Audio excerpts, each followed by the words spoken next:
Have you ever been in a place that felt off? Not because it was scary, not because someone was chasing you, but because the building itself felt like it was waiting for something? Maybe it's an empty airport at 3 a.m., or a doctor's office with beige walls and no windows. You get this tingle on the back of your neck. It feels like you've been here before, even if you're 1,000 miles from home. This isn't just a creepy vibe. This is a glitch in how humans perceive reality. Welcome to the world of liminal spaces.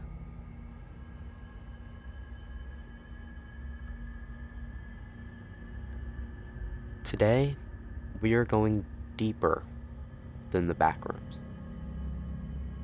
We are uncovering why your brain is terrified of empty hallways, and why deep down, you kind of want to go back.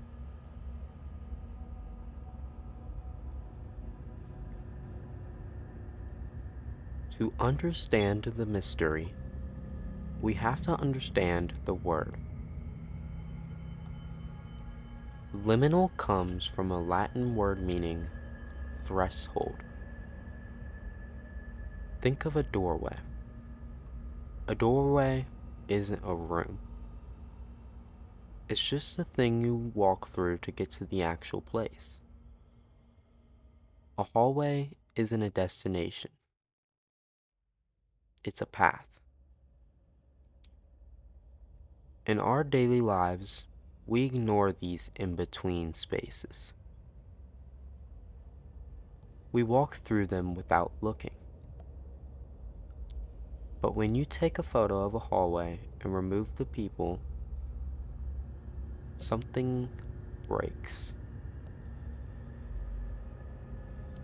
An airport is supposed to be loud, busy, and full of life. When it's empty, it loses its purpose. It becomes a junk space. Your brain looks at it and says, "This shouldn't exist without people." It's the uncanny valley of architecture.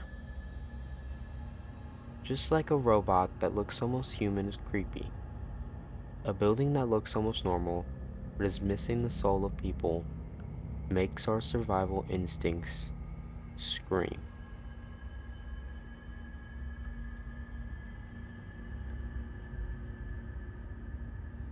Now, we can't talk about liminal spaces without talking about the legend that brought them to light. In 2019, an anonymous user posted this photo on 4chan. The caption said, "If you are not careful, and you no-clip out of reality and the wrong areas, you'll end up in the backrooms." Why did this go viral? Because everyone who saw it felt like they knew that yellow carpet. They knew that buzzing sound of the lights.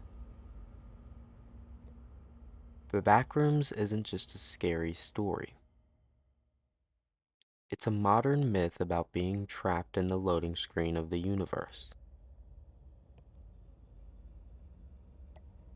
It's the fear that our world is just a hollow shell, and if you lean against the wrong wall, you'll fall into the internal servers of reality.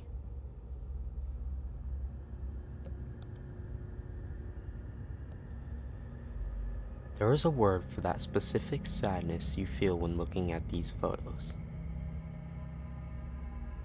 It's called canopsia. It is defined as the eerie, forlorn atmosphere of a place that is usually bustling with people, but is now abandoned and quiet.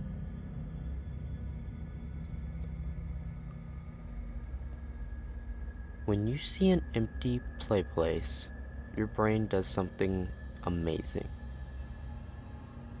It tries to fill in the blanks.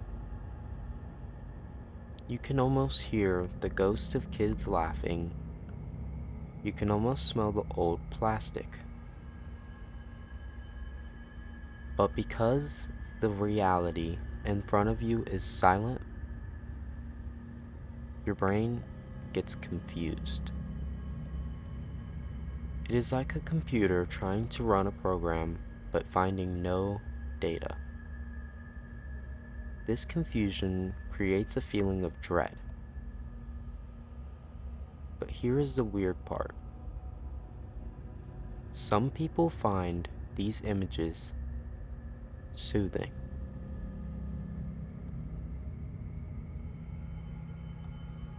Have you ever felt homesick for a place you've never been? This is anemoia. Liminal spaces often use 80s and 90s aesthetics. The carpet patterns, the weird neon lights, the old TVs. For Gen Z and even Gen Alpha, these images feel like a lost childhood. We live in a world of 4K screens and constant notifications. Liminal spaces offer a pause button. They represent a time that felt simpler, even if we weren't there to see it. They are dream architecture. In dreams, buildings don't make sense. Hallways go on forever. Rooms are bigger than they should be. When we see a liminal photo, we are seeing a physical dream.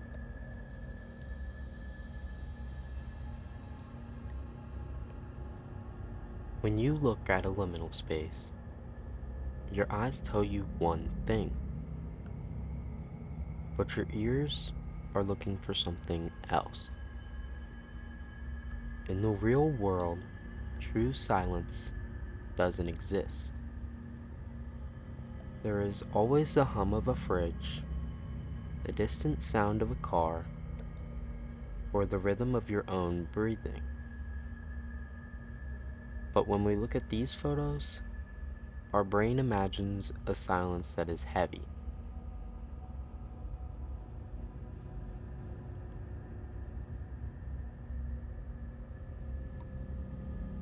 Now there is a reason why Gen Z and Gen Alpha are the ones who turn liminal spaces into a viral sensation.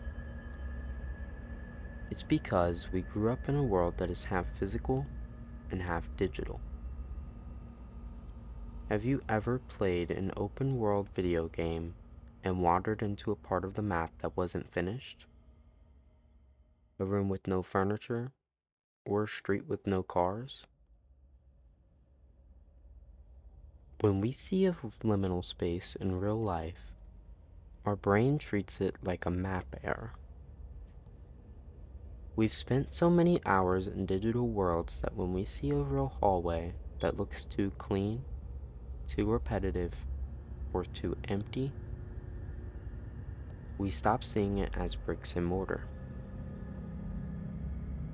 We start seeing it as code. This is why these images feel like a glitch in the Matrix. It's the feeling that if you touch the wall, your hand might go right through it. We aren't just looking at a room, we are looking at the background assets of our reality. It makes us wonder, is the world around us actually real? Or are we just walking through a giant, unfinished simulation?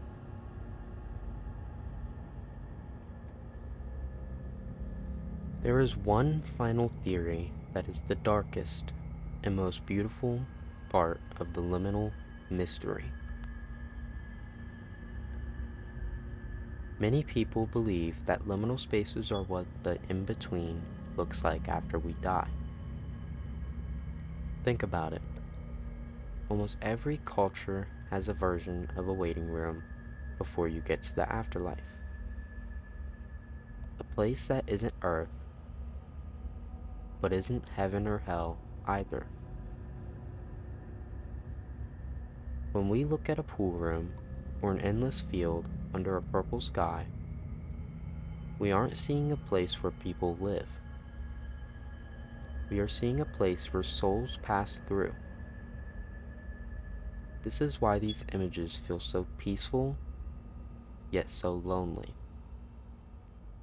They represent the moment you leave your body and enter a space that has no time, no noise, and no problems.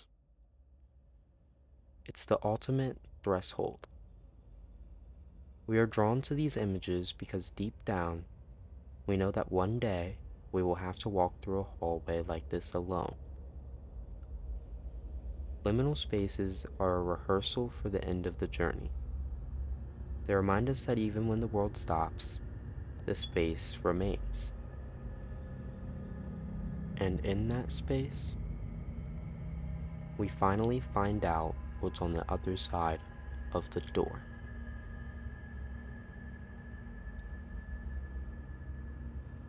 Now this was our deepest dive yet, and if you made it this far, you are officially part of the investigation. If you want to see more files the world forgot, make sure to check out our deep dive into Brian Schaefer or The Mystery of Kenny Veach. Subscribe, and I'll see you in the next file.